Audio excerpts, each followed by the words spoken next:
Hello, this is Lady Boulay, and I hope your day has gone beautifully. Thank you for your support. Thank you for subscribing to the channel. Thank you for your thumbs up, for your comments, and thank you for sharing the videos. Thank you for all you do to support the channel.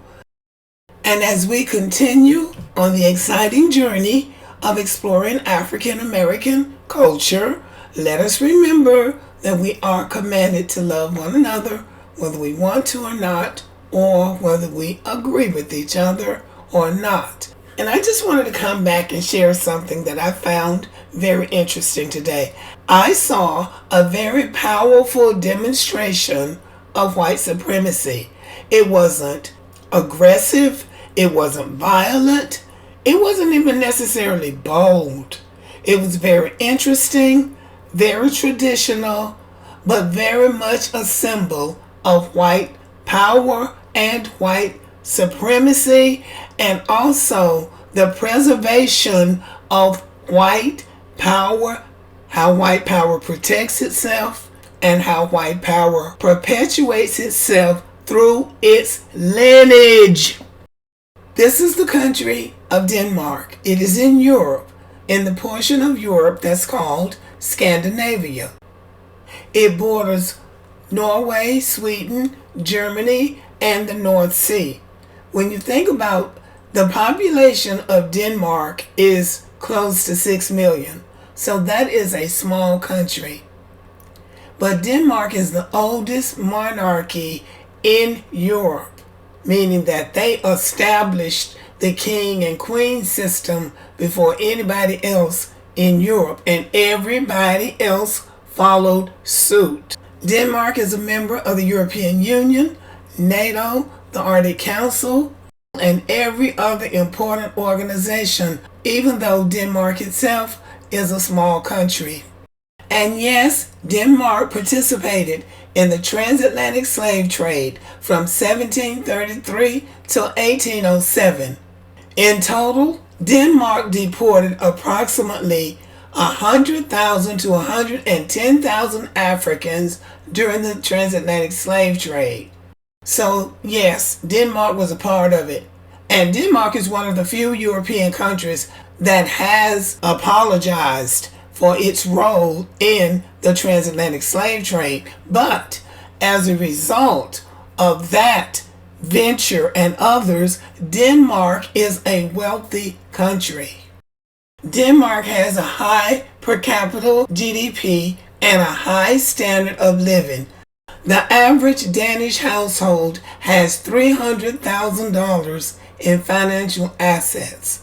So that's a wealthy country. Those are wealthy people. And guess what? 90% of the population in Denmark is made up of Danish people, white people. And the 10% are immigrants coming in, just like they're coming in the United States and everywhere else. Everybody, people just coming trying to get their hands on something. But this is a white country run by white people. It's very old and it's very stable, and the people are wealthy. And the reason is because they stick together. I think what they call that is on code. They're all on code. Now, what happened today to ensure that this country is going to remain stable and wealthy? Sitting here is the Queen of Denmark and her son. She is abdicating the throne. She is passing the reins of power over to her son.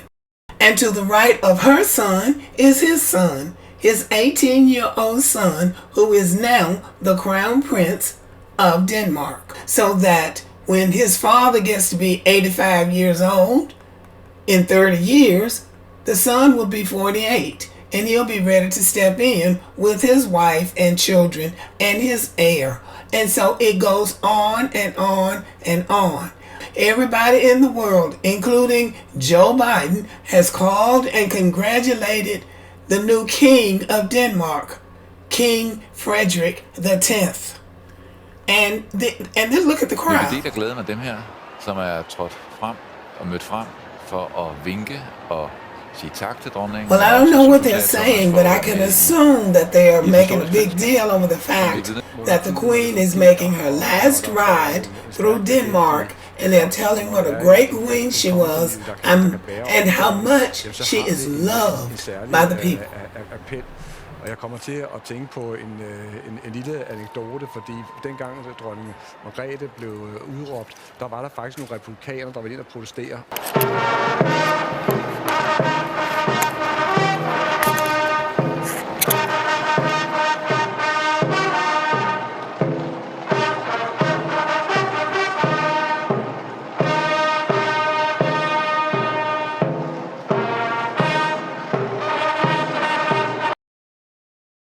That was the Queen making her final ride through the streets of the capital city of Copenhagen as their monarch or their queen. So the crowd, as you can see, is just overwhelming. So they love their queen. They love this symbol of power. They love this white woman. And this is who's coming in to take over the reins of power, her son and his beautiful Australian-born wife. See, she's passing the torch. He is her lineage. That is her son, her oldest son. Now, he's going to be in power until his son, this 18-year-old right here, takes over the reins of power. He's going to be married to a white woman, an acceptable white woman, and the lineage goes on. So while black people are bickering back and forth about dating out and divesting and swirling, white people are solidifying power, and I ain't mad at them. So this is their new king. This is the king of Denmark, King Frederik X. And this is his family, 4 children, 2 boys and 2 girls, to make sure this ancestry that has been going on for over 1,000 years continues. But this is what you can do when everybody is on the same page. This is just a small country, but they're stable, they're rich, and they're happy. Evidently, it is said that the people of Denmark are some of the happiest people in the world. This is white power at work. A main point that I want to make before I end the video is that there's only one king. But you saw all of those people. There were over 100,000 people there supporting that king. Everybody can't be the king, but everybody can support the king. And that is, that's how white power operates. They decide who the king is going to be, and they get behind the king and support the king. These are just ordinary people. There is nothing extraordinary about these people except they fought for power. It would be stupid. We hear in America black people often talking about, we just want to be equal. We want to be equal. We're never going to be equal because you don't fight for power and take power away from another group of people just to turn around and make them equal to you. That is not what power does. That's not how power works. There are more black people in the United States than there are citizens of Denmark. We are literally a country within a country. We're of the same race, the same culture, the same lineage. We speak the same language, eat the same foods, and we recognize each other in all aspects. We are our own country. We just don't call it that. They have happiness, stability, and wealth. And if they can do it, we can do it too. But what say you? Thank you for listening. Subscribe to the channel, give me a thumbs up, leave a comment, share the video, and as always, have a great day.